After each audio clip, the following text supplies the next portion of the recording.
aujourd'hui, demain tu ne pourras pas manger. Merci. En tant que bambouilleur, sous le soleil et la pluie sort pour chercher ton pain. On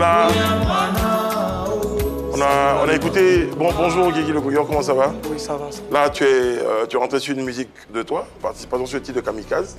Très bien. Quand tu écoutes tes chansons, puisqu'on parle de Toumalewe en studio, tu vois les conditions du studio, tu te dis, là, tu avais fait quelque chose ou c'était le début de quelque chose. Comment tu apprécies un peu cette participation? Je dis que c'est... J'apporte quelque chose quand même et j'apprécie ce qui a été fait. Ça, c'était avec Kamikaze. C'est ta première expérience studio? Voilà. Non, pas ma première expérience studio. Grouilleur, oui. Guigui le Grouilleur, Ok. vous entrez dans le monde de la musique en étant producteur, c'est cela ou pas? Ou vous commencez Oui. par la chanson? Non, j'ai commencé... Est-ce qu'on peut te tutoyer, tu veux bien? Il n'y a pas de souci. Merci. Ok. Ça me va droit au cœur. J'ai commencé à chanter depuis... La première chanson même est sur YouTube il y a 4 ou 5 ans de cela. Pour la première fois quand je suis venu en Côte d'Ivoire. Cette chanson, je l'ai composée quand j'étais... je ne sais pas si je peux dire, mais j'étais en prison en Libye. Voilà. En Libye? Oui, en Libye. Et c'est là-bas que je disais à Dieu, s'il me fait traverser, dès que j'arrive en Côte d'Ivoire, je vais chanter. Donc j'ai chanté. Cette histoire, tu l'as racontée plusieurs fois dans des directs et tout ça. Et aujourd'hui, quel souvenir tu gardes de ce périple libyen? Rapidement. Bon, ce que je veux dire d'abord, je ne peux jamais conseiller même la traversée de la Libye, même à quelqu'un d'abord. Voilà, chose qui n'est pas... Parce que je sais ce que j'ai vécu, beaucoup de mauvaises choses. Donc du coup, c'est des mauvais souvenirs. Voilà, c'est des mauvais souvenirs. Très bien. Ici, ce qu'on appelle potin du net, on va te permettre de réagir donc, en même temps que les chroniqueurs, donc à un sujet d'actualité. Et le sujet en question, c'est Stezo. Tu sais qui c'est Stezo? Non, je ne connais pas. Non, tu t'en souviendras. Okay. Hein, c'est juste que ça a changé et puis il y a longtemps. Okay. Almighty, Stezo, ça dit quelque chose? Ah oui. Ah ben voilà, j'étais sûr que tu... Voici le point de vue de Stezo sur la question... Tout ce qui se passe dans le rap ivoire et puis surtout l'accident, l'incident hein, que notre cher Didi B a vécu hein, en Guinée. Voici son point de vue là-dessus.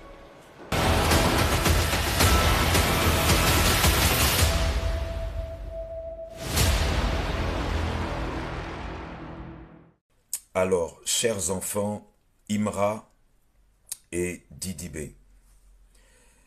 ces temps-ci, je n'interviens pas sur la toile et vous avez réussi à me faire sortir de ma retraite spirituelle. L'artiste Didi B est un ambassadeur de la Côte d'Ivoire. En tant qu'ambassadeur de Côte d'Ivoire, il s'en va en Guinée.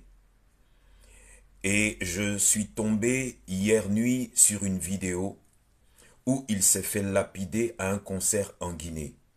À moins que je ne me trompe. Donc, mon intervention sera nulle et non avenue. Mais si véritablement l'artiste Didi B a été lapidé avec un sachet d'eau au niveau d'un concert en Guinée, que ce qui s'est passé est très grave. Mais il faut des excuses importantes pour que ces choses ne se produisent plus. Pour ceux qui ne savent pas, hein, Stezo fait partie des précurseurs, en tout cas des personnes qui ont porté le mouvement du rap en Côte d'Ivoire. On se souvient également, lui, de ses challenges, de ses face-à-face avec Almighty et d'autres rappeurs. Et là, il sort de sa retraite spirituelle parce qu'il s'est dit, ça va loin, ça va très très loin.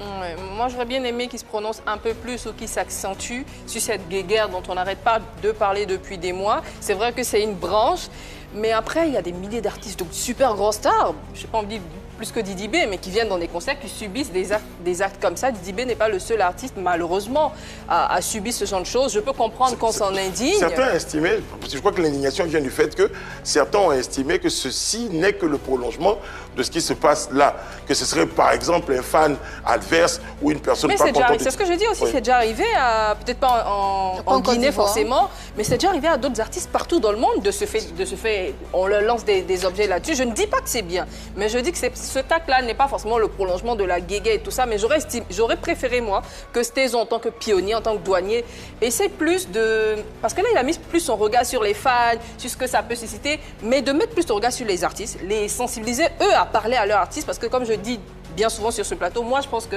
si les artistes sortent de la posture d'opposition qui va un peu trop loin et restent dans l'opposition musicale, il faut comprendre à leurs fans qu'on doit sortir des animosités et de la nervosité. Je pense que ça pourrait ça pourra aller mieux. Ça nous sortira de ces cas-là. Il était bien, sauf pionnier et douanier. Je n'ai pas compris. Doyen. En principe, c'est doyen. Je pense que dans l'intégralité de son message, il dit qu'il va trouver le temps de rencontrer Didi B et Imra pour parler avec eux, pour leur adresser un message, évidemment, vu qu'il est pasteur et tout ça. Mais je suis totalement d'accord avec lui quand il s'adresse et aux artistes et aux fans, parce que Eunice disait que les artistes doivent rester dans le cadre musical, mais ils sont toujours dans le cadre musical. Quand ils font les clashs, ils sont dans la musique. Il y a Imra qui a déjà sorti un petit communiqué sur sa page pour essayer de recadrer un tout petit peu les agissements de ses fans. Et là où je suis d'accord avec... Lui, il le fait tout le temps aussi. Il le fait tout le temps, mais ça ne marche pas. Vu que Didi B monte sur scène, il y a quelqu'un qui prend le malin plaisir de le lapider. C'est ta première fois de voir ça sur scène? Ça ne veut pas dire que c'est ma première fois. Comme il disait dans la vidéo, mais qui dit que c'est le prolongement. Rien ne dit que c'était un fan d'Imra. Non, mais on n'en est pas là forcément. C'est parce qu'on a créé la guéguerre entre les artistes et que les fans sur les réseaux sociaux ne cessent de s'attaquer, que ça arrive. On pense peut-être que c'est le cas. On pense peut-être que ça, mais c'est le cas aussi. Parce que là, dernièrement, on parlait évidemment du concert des syndicats où quelqu'un est allé débrancher des câbles d'électricité. Ça a mis à mal la tenue du spectacle. Donc, à un moment, il faut savoir s'arrêter au niveau des fans, et bien évidemment, parce qu'eux, ils vont continuer à chanter. Et derrière, quel message ça donne? Il faut apprendre à respecter nos artistes, nos valeurs aussi. Parce que Didi B, c'est pas n'importe qui dans l'industrie musicale ivoirienne. Il peut pas être sur scène et on va le lapider. Donc, tu estimes qu'il y a certaines personnes qui peuvent subir ça, mais pas Didi B?